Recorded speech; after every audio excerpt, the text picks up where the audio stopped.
Good afternoon, everyone. Thank you for being here. So we have a 1-hour talk now on, it's labeled as the cost of freedom, but the conversation today is going to be about the role of art in turbulent times, in times of crisis, and how artists and art scenes respond to these times. So I'll just give a little bit of an intro that this talk actually comes from me. So my name is Nabil Canaan. I run an art space in Beirut, Lebanon. And with me on stage, I'll introduce our friends first. Christina Hazboun is a Palestinian researcher, writer, and a professional working as a culture professional in the UK, covering music from the Swana region, which is behind us, and I'll say 2 words about it. And we have Marichka and Mark with us, who are originally from Ukraine, but they are Canadian citizens who are here at Ostrava to play tonight as Balaclava Blues. And they're co-founders of the musical duo Balaclava Blues, and they've also created the multi-award-winning guerrilla folk opera Counting Sheep, and leaders of the mighty Juno-nominated Lemon Bucket Orchestra. So we'll discover a beautiful flavor of their music this evening at 10 on the main stage. So yeah, so I was saying the genesis of this talk was meeting lovely people from Ostrava over the past few years, and they were listening to stories from what historically has been called the Middle East. And through the conversations, they felt like, wow, they're learning something interesting, and it would be nice to bring that to Ostrava and to share with the public. So originally it was supposed to be, the guests were supposed to be Christina representing Palestine, and a Syrian artist based in Berlin, and myself from Lebanon.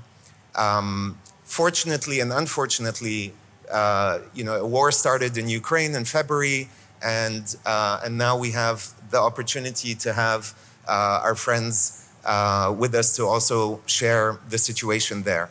And the way we're going to try and unpack these dynamics is to try and help the conversation, is to look at these 3 countries as a country that is currently colonized, Palestine, Lebanon as a post-colonial country, and Ukraine that seems to be enduring a colonizing force right now. So we'll start off by talking about how have artists historically, in the past century, let's say, reacted in moments of turbulence. So we'll start maybe by asking Christina a little bit in Palestine, the role of art in these moments.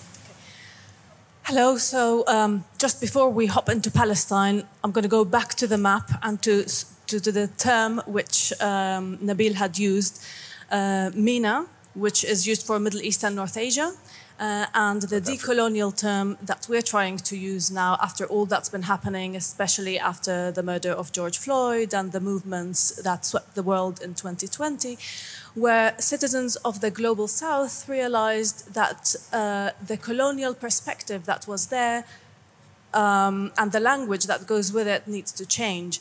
And so we are calling our region Southwest Asia and North Africa based on the geographic terminology as opposed to Middle East, which is a term which Winston Churchill had coined as in the Middle East of Britain and Europe. When we speak about Palestine, it's a history where, again, there were consecutive colonial powers from the Ottoman Empire, which ruled for 500 years. Then there was the British Mandate. And then in 1948, the catastrophe or the Nakba, which came along with the creation of the State of Israel. And that's where all of our culture was destroyed. And Jaffa, which was a main cultural hub within the Levant, was completely shattered alongside our cinemas, main newspapers, concert halls. And so Palestinians were left dispersed and had to flee into neighboring countries. And with it, a whole group of artists and cultural operators who were working at the time. And it took us up to the 70s and to the 80s to start forming some sort of cultural representation of our own story through art, and mainly cinema was one of the main vehicles for us to represent our story. And that started with actually a film producer and director called Michel Khlefi, who presented a great film called The Wedding of the Galilee in, I think, 1981 at the Cannes Film Festival. And then the first Intifada happened, and the Oslo Accords happened, and with it came a lot of foreign funding, and that saw the prompting and the nurturing of the soft powers of culture and art as ways of changing perspectives and telling stories, which I think we can maybe compare a little bit with here in the Czech Republic, 1989, the fall of the socialist regime, and how the underground culture suddenly wasn't underground and it moved to the front. And then with the arrival of social media, that broke a lot of the borders, the artificial borders that stopped people from moving and allowed artists to go online and spread their work and their music, especially now that we're here at a music festival, through YouTube, through SoundCloud, through most recently Spotify and other streaming platforms, which have been really crucial in reaching the whole world. And so for us as Palestinians who can't move, we're not allowed to have an airport, we're not allowed to travel. It was very important for us to be able to reach the world, to feel like we have a voice. And music has been a great way to sing about our social and historic context. Okay, and in preparing the presentation, I looked a little bit at the history of Central Europe, and there are some similarities in terms of the amount of invasions and empires that have been around here as well, whether the Austro-Hungarian Habsburgs, whether the Romanovs, Ottomans from the south, the Swedish from the north. So you guys have had a flavor of what it's like. Can you, Marichka and Mark, tell us a little bit before the current turbulence, as the Irish say about moments like this, what the role of art has been in Ukraine? Oh, it's a long talk can be, but I've tried to be short. Actually, me and Mark met because of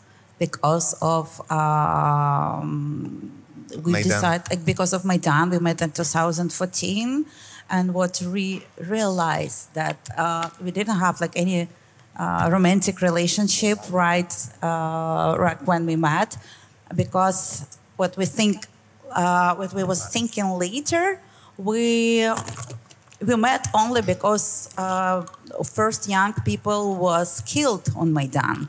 So it's just a chain of things. So these first three guys was killed in Ukraine, and it's why I came on revolutionary stage to sing like special songs dedicated to this moment. And Mark was there listening, and this is how we met.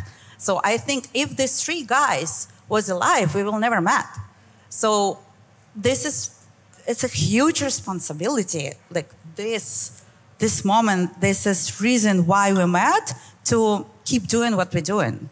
And so it's not, to answer your question, it's like we met to do very, very important things through the art. I think it's a kind of burden that Ukrainians have been living with for a long time. To give a bit of the context, like, you know, Ukraine has been living in, you know, under colonizers, oppressors, being subjugated, destroyed, and enduring genocide for a very, very long time.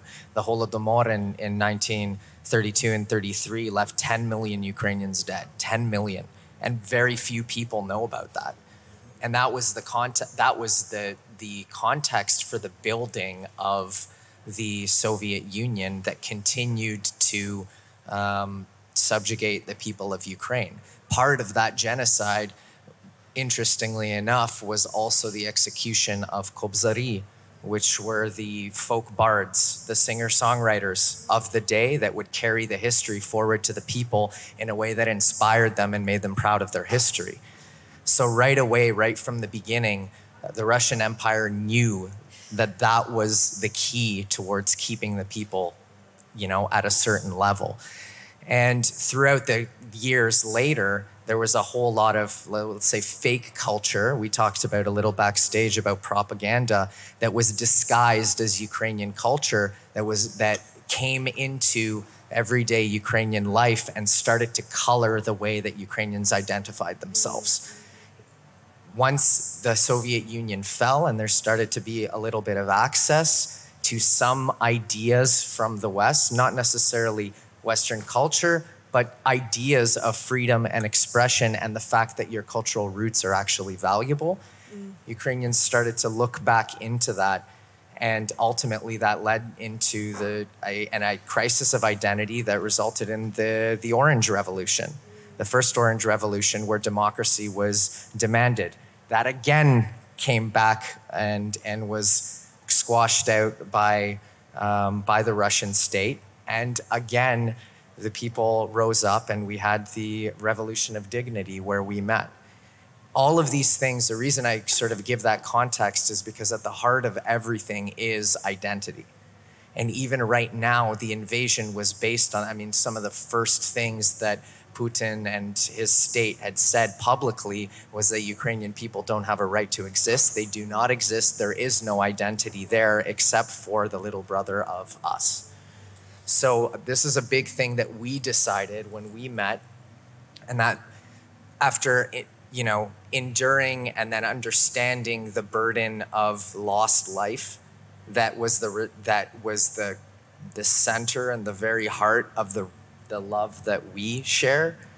We knew that we had to spend every minute that we had sharing that identity and making sure that it had a place on a global scale so that this kind of thing couldn't happen.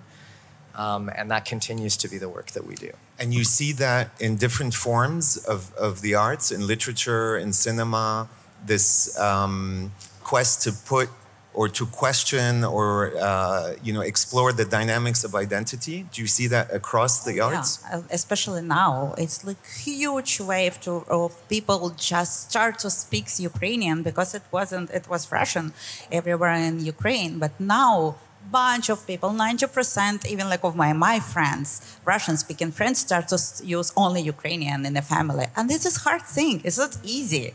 It's not easy to decide, okay, now I speak Ukrainian. But now I'm going to be decolonized. Yeah. You know?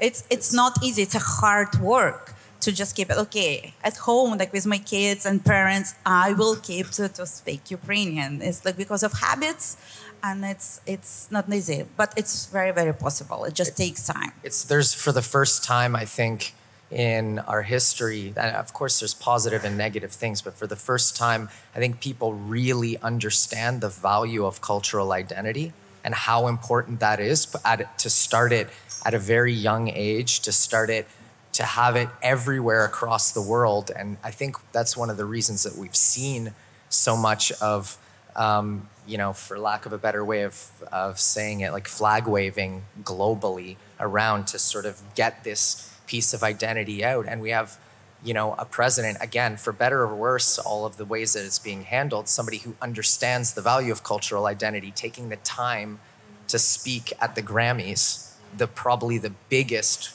most watched global music celebration to take a second to inspire people and to remind them that what's happening in Ukraine, and to value everything that the Grammy stands for in terms of freedom of expression and inspiring people through music. You have filmmakers banding together and going to Cannes and protesting the inclusion of Russian filmmakers there and sort of taking over the entire place. You have at the House of Europe political activists and musicians. You have musicians playing all the major stages of the world, whether it's Glastonbury and Coachella and Colors of Ostrava. Everybody's trying to do their part, and artists have realized that that is the most important thing that we can do.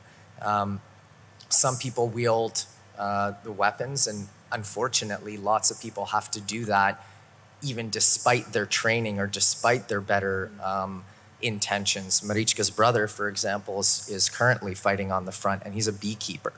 He's not a trained military professional who was called to duty because it was demanded of him. He's a guy who tended to bees, who decided that I'm here now, my kids are now safe in my wife and my daughter are safe in Poland. I got them there, now I have to go to the front and fight. And we're doing our part in Canada to raise as much money and awareness and fight on the cultural front to make sure that that identity gets voiced in a louder, bigger way. That hopefully that will start to make a shift over a longer period of time, not just this moment right now, to affect change on the political front. Yeah. And so I'll give, thank you for that, and we'll come back to it, obviously. I'll give some context about Lebanon, which is a small country in the East Mediterranean, here. And so Lebanon, like Palestine, was under under the Ottoman Empire, and there have been the Romans, the Greeks, everybody kind of went through there. The country was created in 1920, and it was under French colonization. Mandate was the cute word that was used for about 20 years. The Lebanese actually tried to get the most out of this colonization period. So French became the second language. They adopted a lot of Europeanisms quite quickly and looked to integrate these. And the fathers of the Constitution, the creators of the country, like in any country, there's myth making about nation building. And they very quickly understood the opportunity to position Lebanon as a safe haven in the region that is predominantly run by autocratic rulers. And so Lebanon, from the mid-40s till 75, lived a golden period of very fast economic development, social development, cultural development, and it was a kind of safe space for artists, dissidents from the whole region here to come, and they could be published, they could speak, they could write in newspapers, produce movies that would question power, and they would speak truth to power out of Lebanon. So, but in the region, that was also going through nation building, some leaders understood the role of art to reach the hearts and minds of people, soft power. And so, for instance, in Egypt, one of the most famous artists, musicians out of the region's Egyptian, it's a lady on the far left, Kulthum. I don't know what the equivalent would be in the Czech Republic, like the singer that all of you guys will know her songs, and it may be more your parents that sing them, but you respect this main artist. In Egypt, the leader at the time, Gamal Abdel Nasser, understood the role of cinema, mass media, and music to propagate ideology. And even though she's an incredible artist, plays in big orchestras, some of her tracks would go on for like an hour and a half, and loved till today across this whole region, she was actually maybe not fully aware, but she was being manipulated also by the regime to sing the glory of the ideology that they were spreading. So we have to keep that in mind, that art can be manipulated also, and it can be a tool of propaganda. So one has to be careful about that. In Lebanon, during this myth-making period, you know, there had to be an appropriation of song and dance and theater that would speak to you know, the ideals that they were trying to project. And in between 75 and 1990, there was a civil war in Lebanon. So you couldn't really do much during that period. After that, the artist and the art scene, the government didn't want to look at the 15 years of war. Two phenomena happened: amnesty of the warlords and amnesia. 15 years of war, let's just cover it and move on, business as usual. The art scene took it upon themselves to question this period, to also look for justice somewhere. And you would see that in their movies, in theater, in music, etc. So that was the post-war generation. And I'm sorry, it's kind of a weird situation to have our friends here from Ukraine who are in a live situation of war. Having gone through that, we're 30 years beyond, even though it's kind of a protracted conflict, there's going to be years of, you know, Ukrainian culture having to deal with what they're going through now. That's just humanity. And so in today's world in Lebanon, the art scene, Lebanon had a revolution about 2.5 years ago that hasn't managed to remove the current corrupt system, but artists are taking position increasingly. But in this part of the world, you're taking a life risk by standing up on stage to speak truth to power. People get killed or exiled. They have to run into exile, or they're in prison. So, which kind of brings me to the second kind of chapter that we want to talk about, which is all three of us here. I'm going to put you as a unit because they are actually partners in real life as well as music collaborators. We're in the diaspora, which means we live outside, and you know we have other nationalities, but still we represent. So, Christina, could you, for instance, tell us a little bit about what it's like to be a Palestinian in the diaspora working in the arts, and how that works out for you? Okay. So first of all, I will just reverse back and go back to the stages and the presence of stages, which is actually very important, because the moment you put a stage and put people on it, you're giving them power. You're giving them a voice and letting them speak up.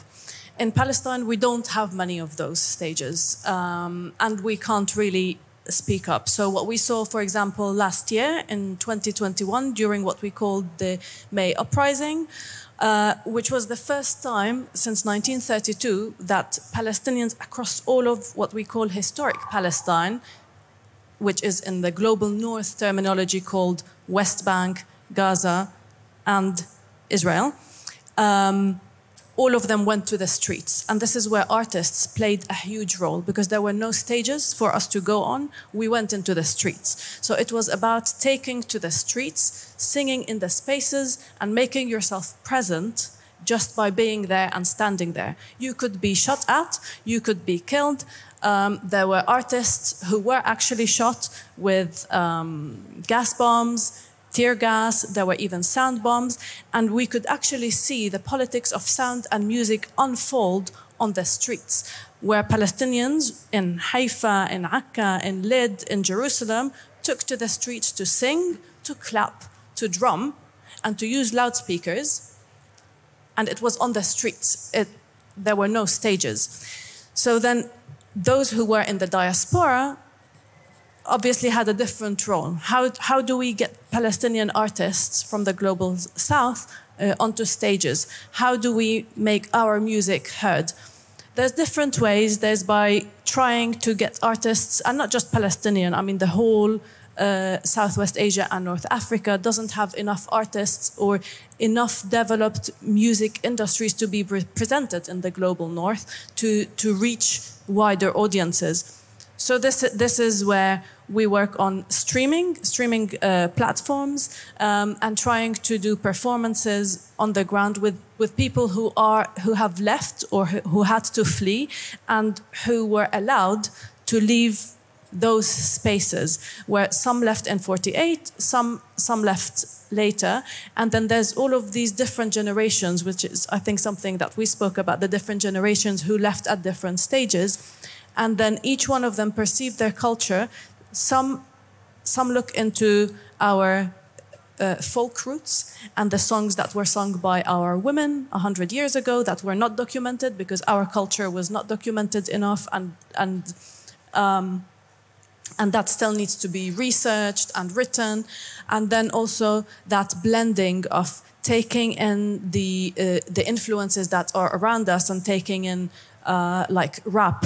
Rap music is a really effective tool that was actually very powerful for the Afro-Americans to speak about being in the ghettos and being marginalized within the American society. And we have bands like DAM, they're a Palestinian band, a hip-hop Palestinian band from Lid, who were able to tour and to speak about, through their songs mainly, about their music. And so you realize how the role of music is, whether it's through song or through sound, like when we look at the famous Palestinian DJ Sama Abdel Hadi, who does techno. Techno is techno, you don't need to speak, but it's about that freedom of space. It's about all of us being able to move our bodies freely, equally on the same dance floor. There's no difference between anyone who's standing all together. And so I think that it's very relevant to provide these spaces for everyone. And for you, Marichka and Mark, the unfortunate events happening in Ukraine now, and do you see, as artists, in the diaspora, do you see this as an opportunity, a duty, or a burden? As artists from Ukraine, do you feel like you need to go up there and wave the flag, or could you just be artists today? We already did it for years. We started way earlier, and I'm as an ethnomusicologist, as a folklorist who collected song. I already started this my safeness of identity, because, as you say, Ukrainian culture, traditional culture, wasn't documented yet, especially like folk songs. It was killed by Soviet Union very successfully. So this was my duty already before, and we just continue to do what we do, and this gave us, opportunities to be represented. Yeah. Let me Build on it. Yeah, Marichka's selling herself short a bit. She created over the pandemic. We all had our pandemic projects, and one of her projects was to create a Ukrainian folk archive based on folkloric old recordings that she collected over the course of the last 20 years, both in person and then collected from various ethnomusicologists around the country, and put it into one sort of virtual platform where there's the recordings, there's the lyrics, there's the song sheets, there's the transliterated lyrics, and then there's all these beautiful interactive kind of images. So you should check it out. Yeah. What's the platform? folk-ukraine.org, and you can see that work there. So that's been something that's been a big part for a very long time. That project wouldn't have been possible without support in the diaspora.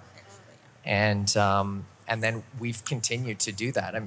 going back to 2014, we decided right then that we were going to, there was a difficult decision to be made because we had just undergone our combat medic training in eastern Ukraine, and we were in Piske, just outside of the embattled Donetsk airport, ready to go to the front line.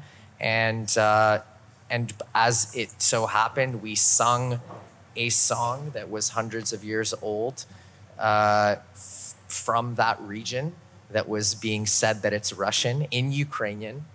And it brought everyone to tears, including ourselves.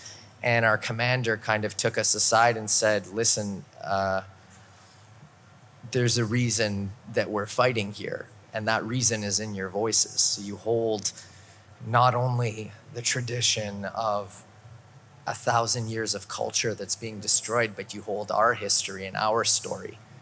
So think about that. And we are, of course, upset, and this is what we have to do, but we thought about it and decided we're going to Canada. I told Marichka right away, we're going to apply for a visa, and we're going to get you here, and we're going to start writing this folk opera to tell the story, to inspire people. And that's how Counting Sheep happened. And through that process, we raised, at that point, it was tens of thousands of dollars that we used to buy some of the first IFAC kits, the first aid kits that came to Ukraine, and personally delivered them to the front. Then we got married, and with our wedding, we rather than taking gifts, we asked people to donate and raised about $25,000 to send over. And those were, at the time, these were like really big things that we were like, this is incredible. We're raising a lot, but now, of course, the scale of everything has gotten so much larger. But what happened is that when the war started, of course, everyone in Ukraine, and ourselves included with our family there, everyone was on the back foot and trying to figure out just how to survive. But we were in a unique position in the diaspora in that we were safe. We were safe, and there were tons of other diasporans and people who were looking to help and didn't know how. So we had, yes, an opportunity to say, let's shift every single stage that we have needs to be now focused on this. And over the course of a couple months, with a few shows, we managed to raise something like $500,000. So the numbers just like, they raised up, and that would not have been possible for artists that otherwise are not like globally known, right? Like my point is that everybody plays their own part in this process. Some people play it on the level of a president, and some people play it on the level of local musicians. Some people play it on the role of fighter. And the cultural front, especially in the diaspora, is very, very, very important. Yeah, we see that in Lebanon also. Myself, I left at the beginning of the civil war in mid-70s, grew up outside, but always harbored this desire to go back to the country. And this is kind of the dynamics of being an immigrant, of not feeling, obviously feeling very welcome in the host country, but actually not obviously, feeling welcome in the host country, but feeling not complete, and having this desire to go back home and reconnect, to be whole. In my case, I went back and opened an art center, but there's many others, whether they're working in comics, in media, who constantly try to represent, even softly, it's to try and have Lebanon, if not top of mind, at least present. Keep talking about Lebanon, keep talking about Palestine, keep talking about Ukraine. And, there's one thing about releasing scholarly reports that are this thick, that really are very deep and are necessary reading, but most people don't read them. A bunch of statistics on one side. Art has the power through emotional connection to tell stories and reach people and humanize people. And the diaspora has tried to harness that. Actually, artists in general have tried to harness that. But what you sometimes feel is Some people say, I'm just an artist. I don't need to get into politics. That's why I was saying, do you feel it as a pressure, a duty? Today, with the live situation, possibly, but some people just want to be artists and just, art for art's sake also. So one has to leave that space for them and the beauty of art in that way. But when we come from regions that are quite turbulent, you're kind of born politicized. And you seek your medium of expression to try and reach people, to touch them, so that, if there is a moment of need, they're there and they're kind of cognizant about these things. And somehow we're ambassadors. But we don't ask for it, but we are. The fact that we're here on stage, we're being ambassadors for the situations in our countries through the activities that we run. Listen, everyone's got to take their own path. Artists have to take their own path, I think. Not everybody needs to be... think about it if everyone was playing just metal, for example. If it was one genre and everybody played that, it's the fact that there's... And this is a great festival to showcase the true diversity of global music and different types of voices. It's the same on the, political art front as well. There are certain artists that speak better, that have that skill or that passion to be able to voice and to step onto that front. And for us, that is it.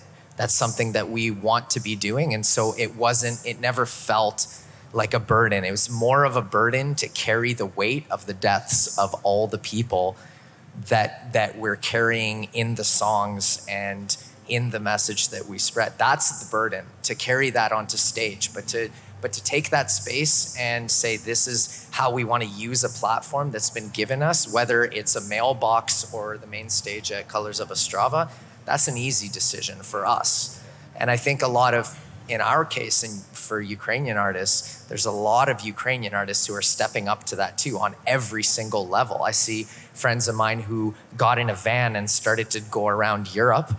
I see other friends who are going straight to the bunkers and singing for kids. And then others who are sort of global ambassadors like Dacha Bracha or Goe, or Kalush Orchestra, who just won Eurovision, who are they're among the few artists who are said, get us a visas right away, and we're going to spread as much as we possibly can. I have to comment here because I feel like it's great that you're given the opportunity as well and the platforms, and also that part about speaking about the deaths and the atrocities and being able to speak about it, because I feel like from our region, which ones of our bands were able to be given a stage, like Mashrou' Layla, because they're queer. Yeah. So there's this questioning also about why does somebody like Mashrou' Layla get the... And they're not singing about the atrocities that happened in Lebanon, for example, or Palestine, like we have Sama who's doing techno, and she's not talking politics, and she's going global. So I think you mentioned the generational thing. I think there's that also. I think there's... because let's say we're a bit more advanced, unfortunately, on the conflict line. Absolutely. Advanced in brackets. There's, I think, a generation today who are dealing with other issues. Some of the artists you mentioned are talking about or expressing, some of what they express are contemporary issues of gender and identity, integration in global conversations, climate. That's the generation of today that they're talking about, if they're not in a situation of conflict. When you're in a situation of conflict, you kind of feel, as everyone is saying here, not just the duty, it's kind of your purpose, your raison d'être, suddenly becomes crystal clear. I'm trying to help my people back home, So, which leads me to a next question about how do you feel these messages are being received in Europe? We're on the Europa stage. How do you feel, for instance, the different initiatives by the Palestinian artists, whether it's the Palestinian resistance cinema in the diaspora? What's the reception of all that in Europe? In Europe, okay. I think that within the Palestinian context, we have a state, but we don't really have a state. So we don't really have funding. So we're dependent on funding that comes from the EU, that comes from different other sources to finance our culture. And this funding comes with certain conditions. Conditions, exactly. So, and there is some acceptance, but I feel like that can certainly be increased. And within that, there's the problematics of movement, that those who hold, let's say, Palestinian IDs, it's very hard for them to get visas. They need to prove that they have a certain income and that they have certain amount of savings, and then they're asked if they own a car and if they own a house for them to be able to get a visa to travel. And so a lot of the times when a film director manages to secure a budget and then they can't travel to go to the film screening. And then there's also the whole channeling of how a film, let's say, gets to Cannes, or how a certain kind of music gets to, let's say, the Grammys, where you need to actually literally pay a fee to be part of the Grammys,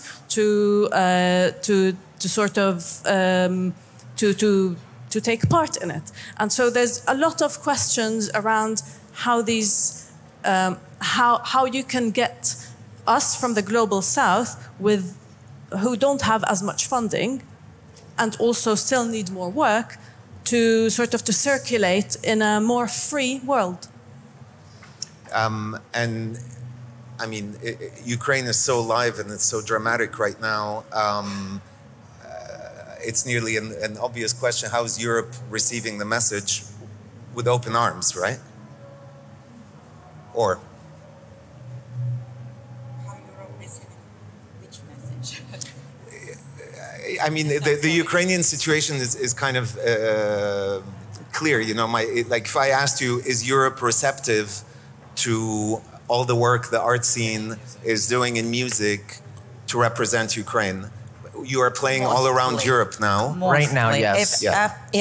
If it's not, I'm very surprised because But like 3 years ago, for instance, when there wasn't this live armed conflict and you were still representing the spirit of Maidan, were you getting as much attention? Well, I mean, the thing is, again, this war has been going on for 8 years. True, 2014. That's something that this is the first time that everybody has acknowledged, and it has been escalated to proportions that have never been seen before. But it's been going on for 8 years, and this, we've been doing this. This comes back to the previous question about what we feel. Since we've already made that decision 8 years ago, we've been trying to warn people that this kind of attack was coming for the last 8 years. And yes, it was way more challenging than it was 8 years ago, 3 years ago. That was way more challenging than it is now. That said, there's also, I mean, in a way, those 8 years, in our case, because we made that decision early on, they prepared us in a way. Like, we have to take responsibility for learning from our mistakes too. So for example, when we first started the project, and we have this music with video content, we did a whole bunch of archival work and got a lot of different footage from both filmmakers and firsthand footage of soldiers to put up, and worked on what would be appropriate for what song. And the thing is that when you come to a concert and you're looking for some sort of catharsis or whatnot, to watch war footage for an hour was too much. It was just too much for people to handle. And maybe in a small context that would have worked, but because it was so important for us to spread what was happening on a larger scale, we had to get creative as artists and think, how do we get the same message across, but how do we find a way that people will be receptive to it? How do we find a way that we can tell the story and build the experience so that they feel the emotion of it? Not necessarily the facts, but what does it feel like to be at war? What does it feel like to fight in a revolution? What does it feel like to be a refugee? To have that sense of, I'm both at home and away from home, and all these, being an immigrant. How do we get to the feeling of that? And I will tell you a funny story. We have a logo, Balaclava Blues, with a gun instead of letter K, like pointing down. Like an AK-47. Yeah. And because of this logo, we wasn't taken to 3 festivals. They says like, oh guys, you should change your logo. We can't take you. We love your music, but like your gun, like even if it's pointing down on your logo, like it's not acceptable. This is a festival. This is about happiness, blah, blah, blah, and everything. And we took it off because we... That was in Ukraine. Yeah, that was in Ukraine. When? All the 3 festivals were that was in Ukraine. 2016. Yeah. Okay. Yeah. Yes. And it was like our manager said, you guys should took it off. So you should change it. And so we change it. It's not. I mean, it's all part of a journey, right? It's all part of a journey in trying to find the way that that people can have an in and to find sort of empathy and to turn that trauma into empowerment and into action. And that's sort of because of that journey that we went on early, we're able to catch into it right away. And I think that's the case with a lot of Ukrainian artists also. What happened is that it wasn't just all of a sudden, let's get every Ukrainian artist we can, but also Ukrainian artists were ready. We were ready. Like there was a lot of artists that had gone through that, had felt the rejection of 8 years. And then, so when that's not to downplay the incredible support that's happened right now, but you also have to be ready to take that support and to do something with it. And I think in our case, at least something that I'm really proud of is how Ukrainian artists have risen to the occasion and hopefully have not only inspired inspired people to continue to try and put an end to this crisis, but have also inspired artists from different regions to take on that same force and momentum, and hopefully we can create that movement to solve issues in other places as well. Thank you for saying that, because I think there's many different tactics and strategies different parts of the world can learn from others and take pages out of those playbooks on how to get their messages across. So there was a state of readiness and youth, but there's also, as Christina said, social media today allows you to bypass the traditional gatekeepers of culture, and you can still reach people. It's obviously more effective if there's multiple channels being used at the same time, both official, cultural like this, but also, what you have in your hands in social media and direct to fan or direct to population communication. And in the case of Lebanon, for instance, the country has been, in the past 2.5 years, experiencing a dramatic economic collapse. The currency has lost 90% of its value. There's 65% of the population now on the poverty line, but Lebanon has been kind of off the headlines. Western media in general has looked at this part of the world as if it bleeds, it leads. If it's conflict, we'll talk about it. And we are constantly trying to push gentler stories to humanize people at the same time. So for instance, I don't know if you remember, in August 2020, there was a massive explosion in the port of Beirut, I think first or second largest man-made, non-nuclear man-made explosion. There was an immediate solidarity from across the world to try and help. And today, if I say I'm from Lebanon, they go, oh, the port. I'm like, the port was disastrous. It was dramatic. But the situation now is even worse, where, there's 2 hours of electricity in the country. No one's going to go sing about that now, but, we are still working to keep the country, the region, the peoples of the region top of mind, and also to give hope for a region that has, 400 million people, of which, over 50% are under 25. So the role of art there is very important to kind of also give dignity back. And they were talking about the revolution of dignity. You know, in more stable economies, thankfully, one doesn't need to feel that sense of urgency as much. But it's good to remember that things from one second to another could just switch. And, you know, we don't mean to bring drama here, but you know, people do find solutions in these moments. I want to show an initiative, actually, of one way we're trying to bring music from the region to the world stage. It's a project that it's called Shuruk, which in Arabic means the dawn or sunrise, as a metaphor for new beginnings, rising stars. And it's a talent development and discovery platform for music from the region. And if we're gonna, actually this is a scoop at this festival, we're gonna show the trailer that only comes out in 10 days and will be, so if we can just show the video now, please. Short video.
Thank you. So this is a project that we look forward to launching in August to spark new sonic experiences from the region. We understand that our industries, you know, the ecosystem in the region still needs a lot of development. So there's a huge training component to it, and the music videos. So we'll be launching a YouTube music channel starting in August. So that we've been filming at the venue that I run called Station in Beirut. We've filmed a diverse range of artists, Beirut-based artists. There's some hip hop, there's jazz, there's rock, just to give access to internet. You know, we're bringing them to the world stage. That's the idea.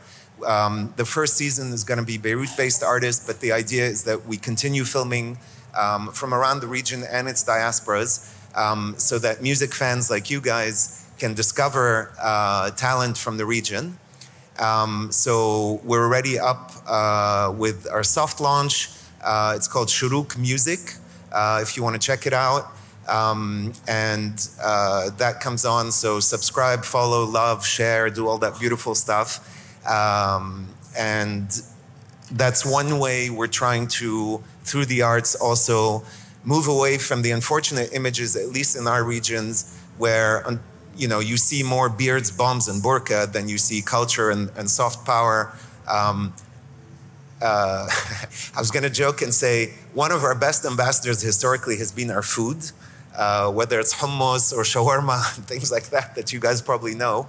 But we want to try and bring you also, through music, a more human face of the region. So we have another 5 minutes. If there are any questions, we'll take them now. Or does anyone want to add something now? Or we'll take questions if anyone has. We see you now. Yeah. And please raise your hand. I think we're going to have to get you a mic. So, for instance, on the lineup,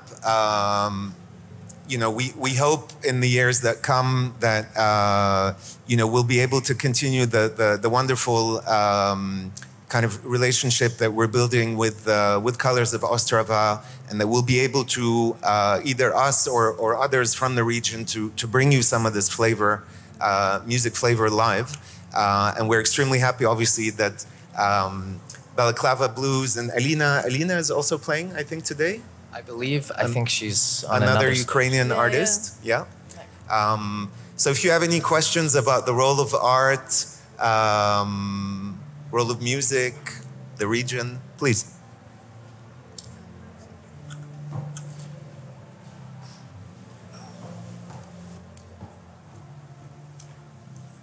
Thank you. Thank you very much for sharing all of this, because I think that the role of artists is immensely important and will be of growing importance, actually, as we go, hopefully, to a new paradigm of thinking. And I'm just wondering if you could mention a little bit more about diaspora culture. What actually does that mean in particular? What is exactly happening, and how that can contribute to the local place and to maybe more awareness. And perhaps the second part of my question would be if there's also some way or organization or whatever, how artists throughout the globe are connected. And if you could give some tips or concrete names. Thank you. Yeah, I mean, I'll say on a very simple level, what diaspora has, I mentioned this earlier, is safety. When you have safety, you have the ability to start even conversations that you wouldn't have otherwise been able to start.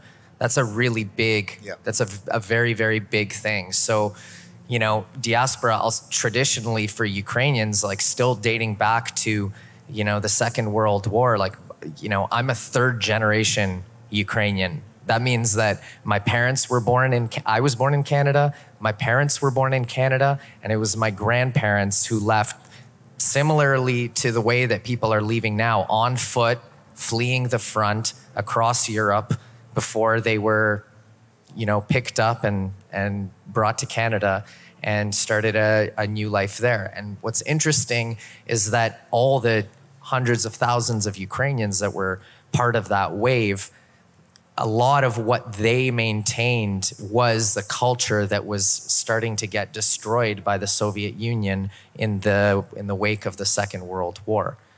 And there was a lot of support over those years. And then especially once independence came, globally, not only in terms of cultural support, but also financial support.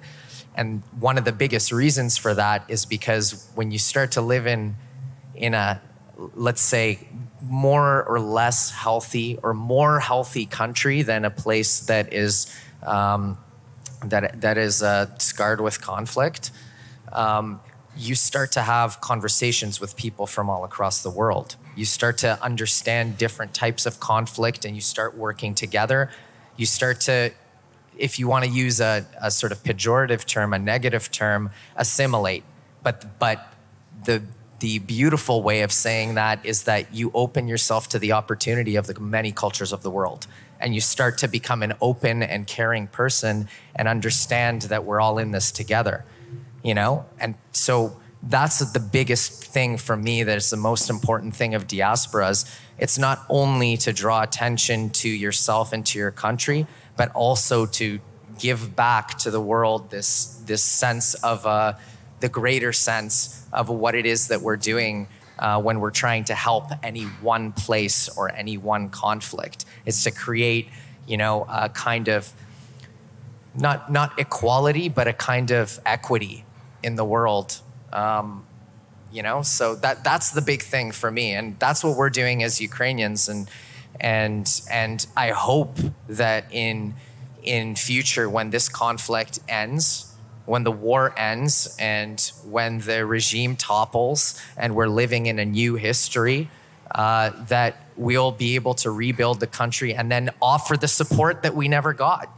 to people across the world that are undergoing similar conflicts. So thank you very much for listening to us on this, and just remember that we're all human, and that as artists we try to express our common humanity, whatever color of skin we are, whatever religion, whatever orientation we are, and we celebrate that with all of you. Thank you.